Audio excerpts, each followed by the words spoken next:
Hello everyone again, and welcome back to my channel. I'm just doing this video here to help anyone out who's having trouble hobbying and looking for items that can help them have an easier time when building and painting miniatures. Because I know it took me a while to find out what works for me and what I enjoy using, what's easy to use. So I thought this would be a nice little miniature tutorial for those people seeking a similar thing. So in front of me are the tools that I use for pretty much everything that I build. So we'll start with the first thing, which are a set of files here, and there's 3 different types in this packet. You've got a long straight one, a curved one, and a round one at the top. Now these are Tamiya basic files. They're the best ones I've come across. They're quite fine, so when you're actually using it on your miniatures, it won't leave much damage or marks on the miniatures. I mean, there's probably some better files out than these, but I haven't come across them yet. This is the best one I've found, and they work quite well.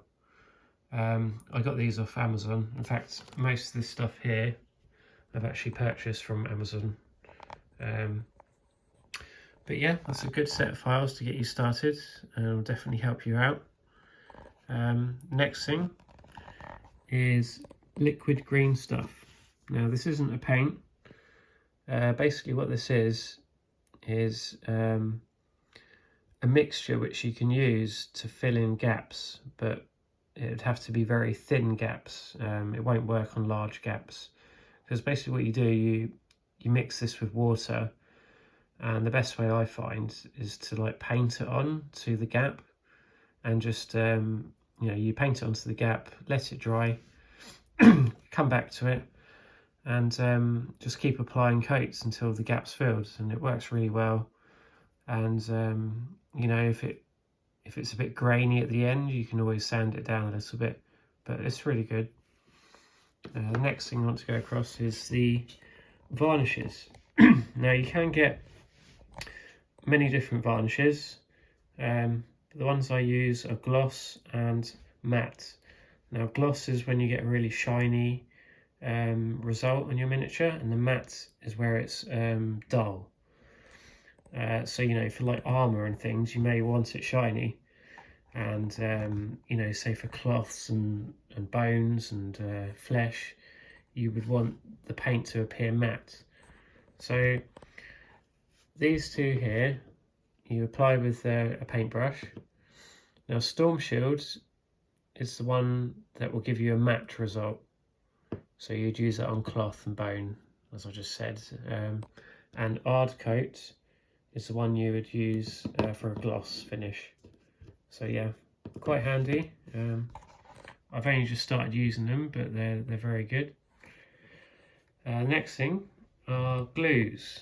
So I have 2 glues here. I have Tamiya extra thin cement quick setting, and I have Loctite super glue. So the Tamiya is very good. It's a bit expensive, but you get a lot in the pot. But it's so good for plastic, because one, it dries super quick, so you don't have to hold your plastics together for a long time before they set. It's very quick acting. And also, because it's thin, any glue that you put in the wrong place or accidentally get elsewhere on the miniature, it's not going to show up as much, and it's quite easy to remove. So that's a real plus for this type of glue. I highly recommend this. And for the super glue, now again, this is quite expensive, but well worth it. And I'll tell you why. Because it comes out more of a gel rather than a glue, so you have a lot more control. It's not going to squirt out and go all over the place. So it's very good for super glue. Another thing is, I accidentally left the cap of it off overnight, and I came back to it and I thought, oh no, it's ruined, but actually it was still working. So that is a real big plus for super glue, because you know it tends to dry really quickly, and once you leave the cap off, that's it. But this one, very, very good. So Loctite Super Glue Creative, yeah, very good. Now another thing is the Microsol, and you can also get an additional one called Micro Set. Now what you use these for are for like transfers and decals that you put on your miniatures.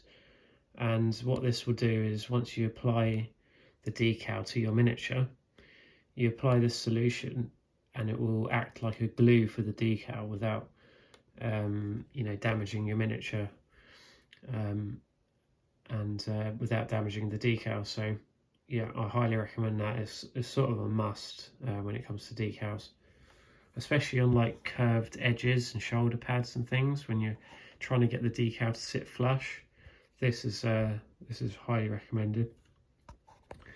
Now Blu Tack is essential in my opinion. So I've got this little ball here. It's a bit dirty because of spray paint and stuff. But you know, if you want to test out how your miniatures are going to look before you glue them, then Blu Tack is a quick and easy way, and cheap, you know, to use. So I'd say get a pack of that. Next along, we've got these metal ball bearings, and basically I put these in any paint that you have, and you know, it will help mix your paint more when you shake it. So you know, it will keep your paint lasting a lot longer. So that's a must as well, I'd say. Another thing, there's lots of like little bits on nearly every miniature you buy, and sometimes it's hard to keep track and organise them. So I've just got this cheap container here, which I can separate all my bits, you know, put them in their own little categories there, ready to be filed down or painted or whatever. So that's really handy. Now to the some of the more tool-like things that I use, I'd say all of these are essential. The first being is an X-Acto knife, which is a really sharp knife, which I use a lot of the time. It's great for scraping mould lines off your miniatures. If you would like to do that, I recommend using the back edge of the knife. But if you're in, you know, more detailed work, I would use the sharp end. Sometimes it's hard to get a smooth finish, but it's just all about the angle that you come in to scrape your model with. It's just about technique really, but this type of knife is something you must own, I would say. In conjunction with that is a toothbrush.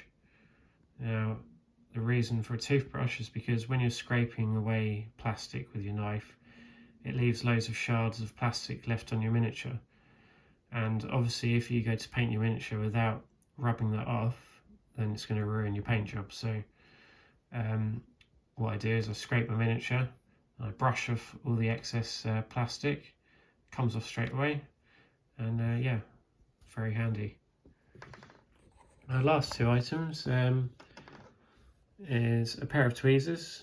I mainly use this for applying decals to the miniature. So I would grab the decal and dip it in the water. Once the decal is ready to come off the bit of paper that it's on, you can literally just hold it and brush off the decal onto your miniature. So that's what I use that for. And my favourite tool is this pair of pliers, and this pair of pliers in particular, because these are the bee's knees. They're really, really great. Now they are very expensive. I think because I live in the UK, it was about £28. I'm not sure what that converts into other currencies. You have to look that up, I'm afraid. But I've had these for a couple of years now, and they just cut through plastic like butter and leave a really smooth finish. I can't recommend these enough. So if you want a pair of these, I got them from a company called Red Grass Gaming. So yeah. So I hope all the list has helped you or given you some ideas and things going forward with your hobbying. Any suggestions or ideas and things that you enjoy using, please leave them in the comments, not only for me but for other people watching this video. You know, any help that we can give the community is great. You know, shared knowledge is the best knowledge, so that's the reason I've done this video. I hope you enjoyed it, and I'll see you again soon.